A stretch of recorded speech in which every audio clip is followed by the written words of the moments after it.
Salut amis terriens et bienvenue dans cette nouvelle vidéo. Bon, t'as vu, cette semaine, je t'accueille avec le soleil. Hein, ça change un petit peu de ce magnifique ciel nuageux accompagné de cette petite pluie fine et rafraîchissante. Bon, alors cette semaine, une fois de plus, pas mal de choses. Ma haute priorité cette fois-ci, là, maintenant, tout de suite, c'est d'installer ma deuxième batterie lithium que j'ai reçue la semaine dernière, de façon à pouvoir réactiver ma station d'énergie et gagner un petit peu en autonomie. Donc voilà, bah écoute, je t'emmène avec moi. Tout comme vous, on découvre. Tout comme vous, on avance.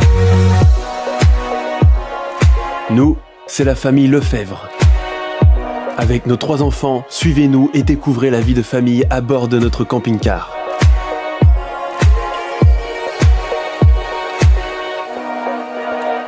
Prêt pour l'aventure ? C'est parti pour une nouvelle vidéo.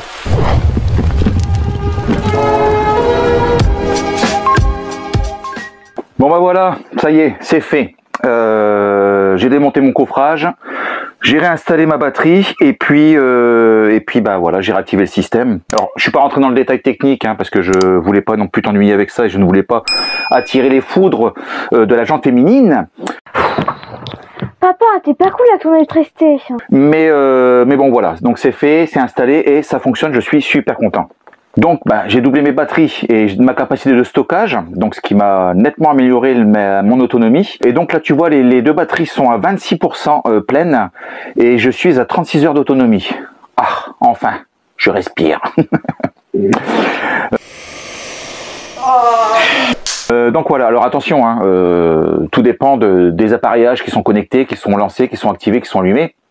Et je n'ai pas activé le 220. Mais par contre voilà, si j'active le 220 par exemple pour me faire un café, forcément je vais baisser en termes d'autonomie, mais 26%, 36 heures, déjà ça apporte un certain confort. Bah écoute, voilà, donc je vais tester le 220. D'ailleurs je vais tester le 220 avec ceci. Donc, c'est un toaster que a commandé Fanny. On a besoin de ça pour un Formica. Les petits gitans, ils ont besoin d'écrire un papier, je crois pas, non.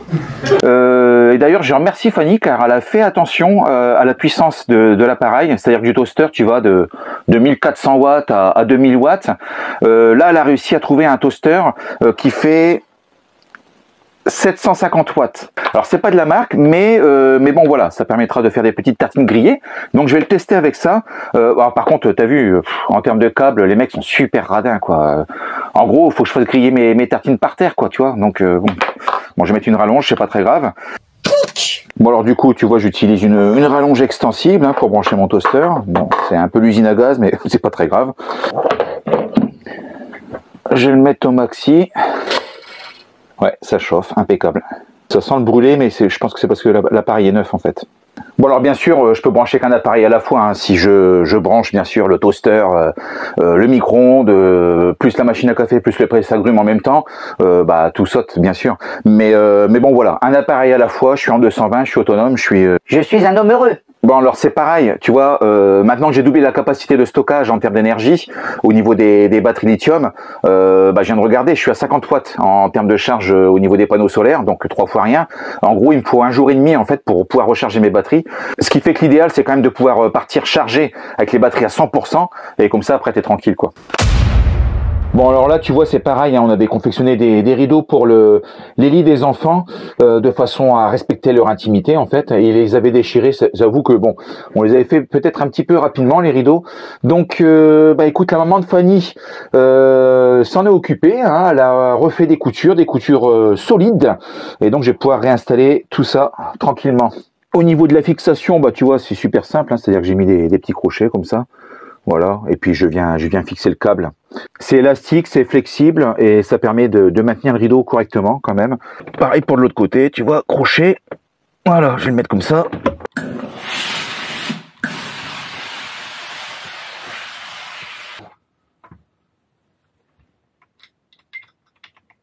Ça y est, c'est fait. Chaque enfant va pouvoir retrouver son intimité, son petit environnement, tu vois. Alors attends, voilà. Voilà, tu vois, tranquille. Vous voyez bien là.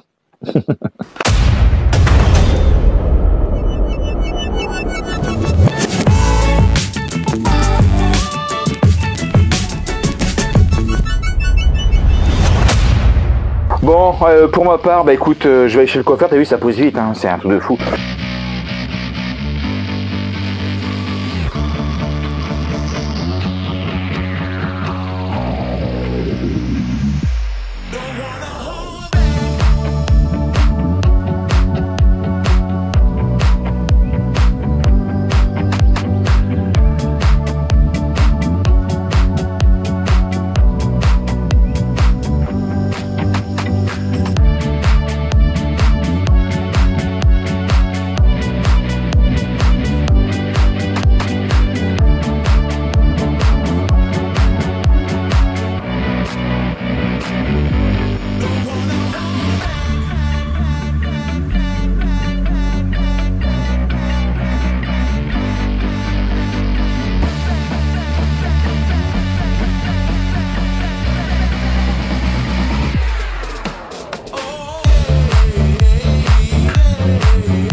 Eh, t'as vu?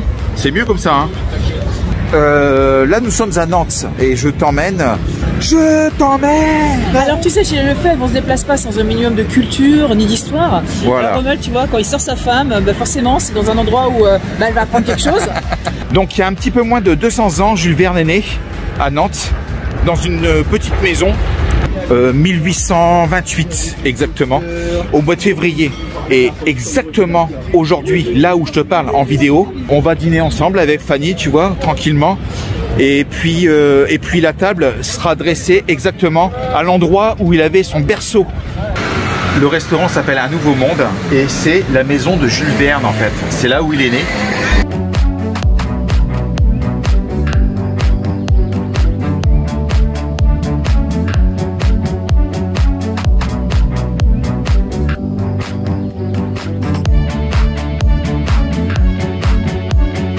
Tu vois derrière moi le paradis du fruit, un restaurant où tu ne manges que des fruits.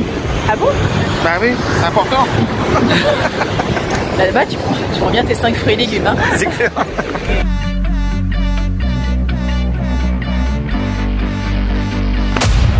Bon, t'as vu, je danse bien. Hein. Bon, ça y est, ça se couvre de nouveau. La pluie arrive. Ça aura pas duré longtemps, le soleil. Alors, je sais pas si tu avais vu, la semaine dernière, je t'avais emmené à la rencontre de Jeff, un abonné. C'était sur l'île d'Oléron. Et cette semaine, je t'emmène dans le sud de la France, du côté de Montpellier, dans l'Hérault, à la rencontre de Bader et de sa famille. Que dis-je? De sa grande famille, 4 enfants, s'il te plaît. Il est bien bossé, hein, Bader. Et donc, comment fais-tu lorsque tu es à 6 pour faire du camping-car? Bah écoute, tu as 2 possibilités. La première, bah, c'est d'éliminer un certain nombre de membres de la famille. Émettez un avis de recherche. Dressez un périmètre. Bloquez les frontières de l'État. Et ou alors bah, de faire l'acquisition d'un camping-car 6 places carte grise. Et donc Bader a fait l'acquisition d'un camping-car, un roller team Chronos Go 274, identique à celui que l'on a aujourd'hui. Et ben voilà, donc je t'emmène dans le sud.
Maria, coucou. Dis bonjour à Romuald et à ses enfants.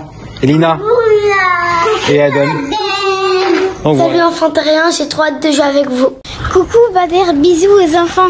Coucou amis terriens et à bientôt sous le soleil. Bisous les enfants et à toute la petite famille. Et j'espère à un prochain road trip sous le soleil.